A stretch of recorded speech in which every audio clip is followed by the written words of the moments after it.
بسم اللہ الرحمن الرحیم۔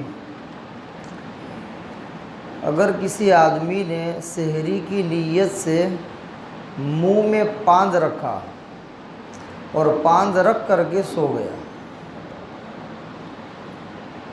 جب اٹھا تو صبح صادق کا وقت پورا ہو چکا تھا اور روزے کا وقت، سحری کا وقت ختم ہو چکا تھا، اور جو پاند اس کے منہ میں تھا وہ بھی غائب ہو چکا تھا۔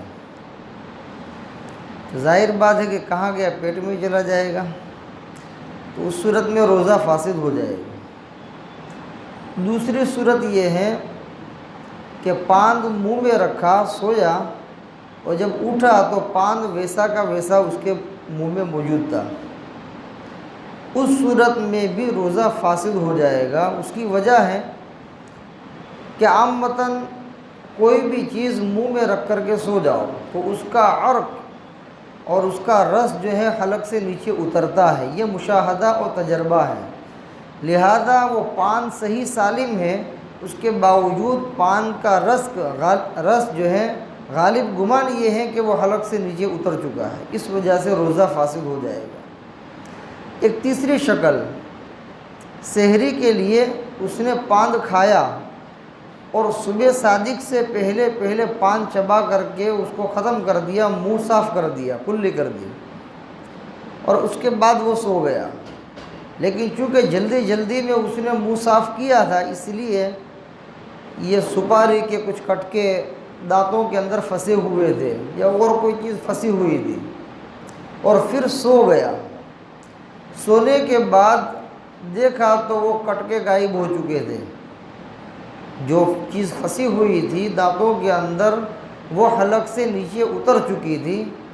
تو اب دیکھیں گے کہ وہ چیز چنے کی مقدار سے کم ہے تو روزہ فاسد ہوگا، تو روزہ فاسد نہیں ہوگا، اور اگر چنے کی مقدار کے برابر ہے یا اس سے زیادہ ہے تو اس صورت میں روزہ فاسد ہو جائے گا۔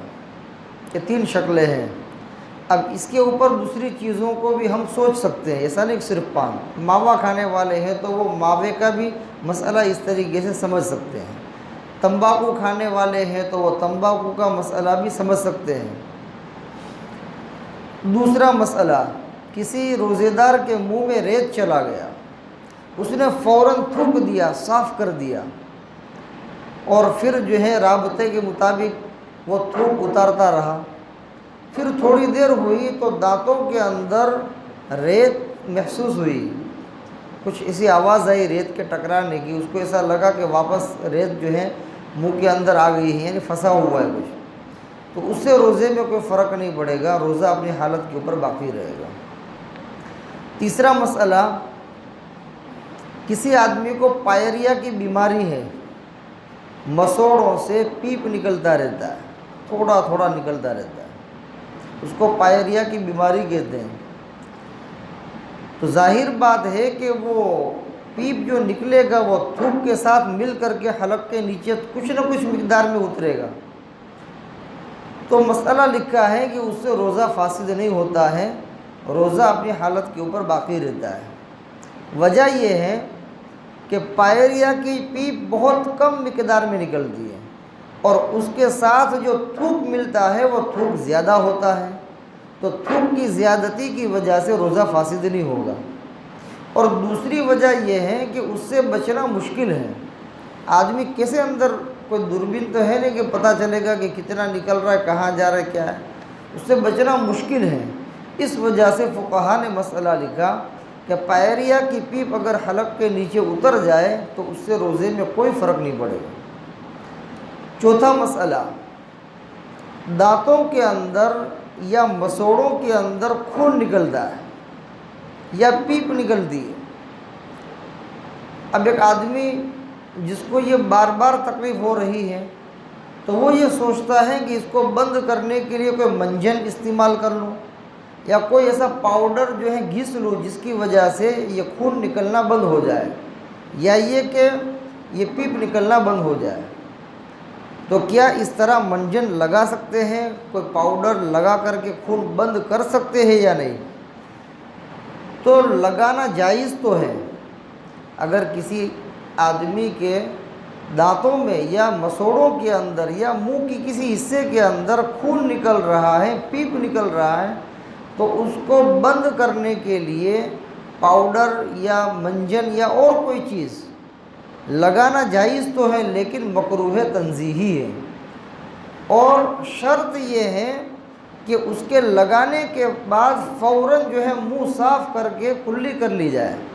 اگر اس کا تھوڑا سا بھی اثر حلق کے نیچے اتر گیا یا اس کا تھوڑا سا حصہ حلق کے نیچے اتر گیا تو روزہ فاسد ہو جائے گا۔ اس لیے لگانے سے پہلے بہت احتیاط کریں۔ پہلی بات تو یہ ہے کہ نہ لگائے، کوشش کرے کہ کلی کے ذریعے سے اس کو بند کر دیا جائے، لیکن بہت زیادہ وہ ہو رہا ہے تو اس کو جو ہے بند کرنے کے لیے پاؤڈر وغیرہ لگا لیں، منجن وغیرہ۔ لیکن پھر بھی یہ مکروہ تنزیہی تو ہے۔ مکروہ تنزیہی کا مطلب یہ کہ پسندیدہ نہیں ہے۔ پانچواں مسئلہ، اگر کسی آدمی نے دانت صاف کرنے کے لیے کوئلہ لگایا یا ٹوتھ پیسٹ یا منجن کا استعمال کیا تو اس سے روزہ فاسد نہیں ہوگا، لیکن روزہ مکروہ ہوگا۔ اس وجہ سے روزے کی حالت میں ٹوتھ پیسٹ کا استعمال نہ کرے، منجن کا استعمال نہ کرے۔ اسی طرح کسی اور پاؤڈر جو دانت صاف کرنے کے لیے ملتے ہیں اس کا استعمال نہ کرے۔ ہاں، مسواک کا استعمال خوب کرے، چاہے مسواک سوکھی ہو، چاہے مسواک گیلی ہو، چاہے پیلو کی ہو، چاہے زیتون کی ہو، کسی بھی طرح کی ہو۔ ہر طرح کی مسواک روزے کی حالت میں کرنا سنت ہے، اس میں کوئی حرج کی بات نہیں ہے۔ اللہ تبارک و تعالی عمل کی توفیق عطا فرمائے۔